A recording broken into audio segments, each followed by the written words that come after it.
Com entrevista, o ministro da Fazenda, Fernando Haddad, afirmou que o governo deve entregar nas próximas semanas um modelo que busca compensar a isenção no imposto de renda para quem recebe até R$ 5.000. Segundo Haddad, o desenho já está aprovado pelo presidente Lula. Sobre esse assunto, a gente conversa agora com o economista-chefe da Monte Bravo, o Luciano Costa. Luciano, seja bem-vindo agora à CNN. Fernando Nakagawa, nosso analista de economia e âncora do Money, também participa da nossa conversa.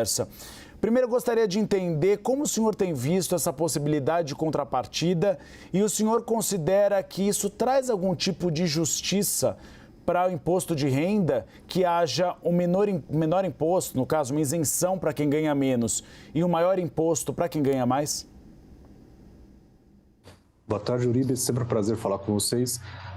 No caso do imposto, a grande questão é exatamente o que você colocou, né? Por um lado, a gente tem uma compensação que precisa ser feita, então tem uma dúvida sobre qual é o tamanho dessa compensação, e se vai ser capaz de cobrir o custo da isenção. Por outro lado, em relação à justiça social dessa isenção, obviamente, né, pagar menos imposto todas as pessoas querem, né, mas você também está entrando num nível de renda que, na verdade, você está estendendo esse benefício, talvez para um público que não precisasse ser tão focalizado numa isenção como essa, né? A gente tem outros programas sociais, como os programas de auxílio à renda, né? De outros tipos de programa que poderiam ser melhor focados esse dinheiro e usar esses recursos para fazer políticas públicas talvez mais diretas e mais focadas para a população de baixa renda.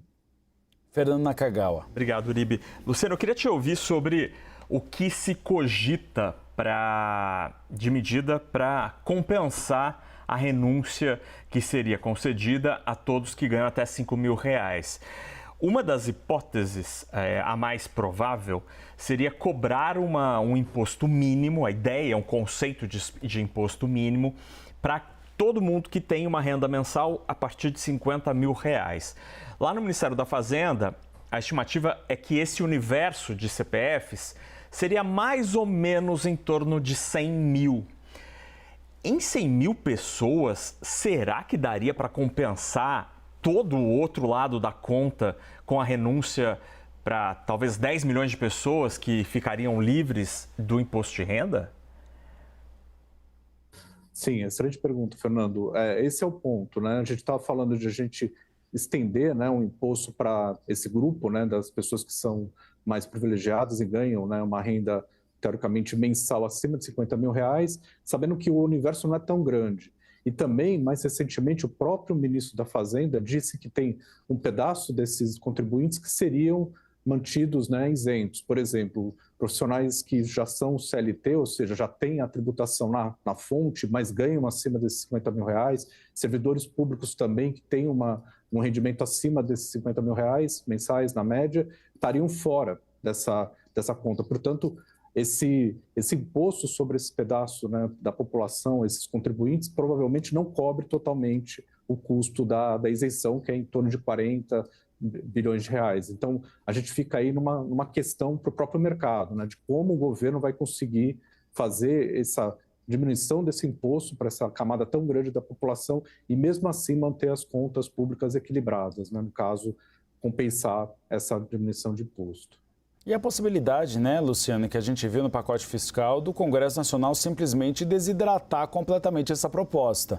Manter o benefício da isenção até R$ 5.000 e depois não volta outra proposta ou diminui o impacto de compensação, algo que pode ser judicializado e levado ao Supremo Tribunal Federal. Gera uma insegurança muito grande, né? Com certeza. Se o governo tiver uma medida que não cubra completamente, né, a isenção, a perda de arrecadação, ele vai ter que buscar outros caminhos, até porque ele pode ser depois, né, como você colocou, levar à justiça por causa da questão de você não estar cobrindo, né? A lei de responsabilidade fiscal obriga, né? Se você faz uma isenção, você tem que cobri-la, não tem como você sair dessa regra. E, portanto, outros mecanismos vão acabar aparecendo. E, normalmente, o que o governo pode fazer nesses casos, muito rapidamente, são as contribuições, né? CCLL, para bancos, o IOF, em, né, operações financeiras. Então, aí você começa a entrar, né, em outros mecanismos de arrecadação mais rápidos, mas que geram também muitas distorções, né? Você sabe que o próprio mercado, quando vê isso acontecendo, vai buscar, de alguma maneira, né, o que vai ser tributado, alguma maneira de não ser tão tributado pelo governo e, portanto, você fica numa situação aí de impasse, né? O governo ele tem que tomar um certo cuidado para não calibrar errado, né, a isenção, para que ele não fique nessa situação de não conseguir cobrir o custo dessa isenção. Maca.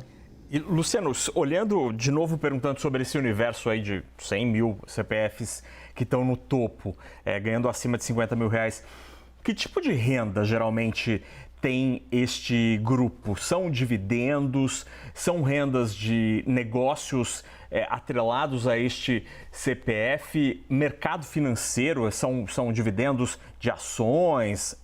Remuneração de fundos imobiliários? De onde provém a renda dessas pessoas que eventualmente poderia passar a entrar neste conceito do imposto mínimo?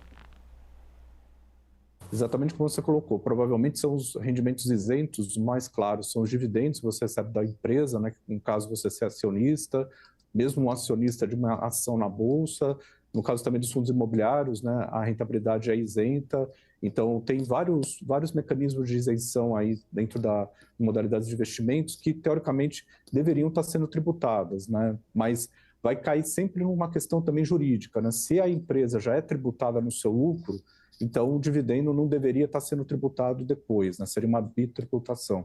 Então tem mais essa questão jurídica também, sendo que já no passado o governo já tentou, né, fazer essa tributação de dividendos e não conseguiu, exatamente por essa resistência, né? Quando você cai nessa questão de tributar o resultado das empresas, principalmente, que já está, né, o lucro já foi tributado anteriormente, e tributar o dividendo, você cai nessa discussão numa bitributação. Então, não é um assunto simples. Provavelmente a gente vai ver muita tentativa aí de muita negociação para poder passar algo nesse sentido. Não vai ser uma coisa tão simples como poderia imaginar, ainda mais um Congresso que já disse que não quer aumentar a carga tributária. Então, é mais uma barreira aí em relação a essa medida.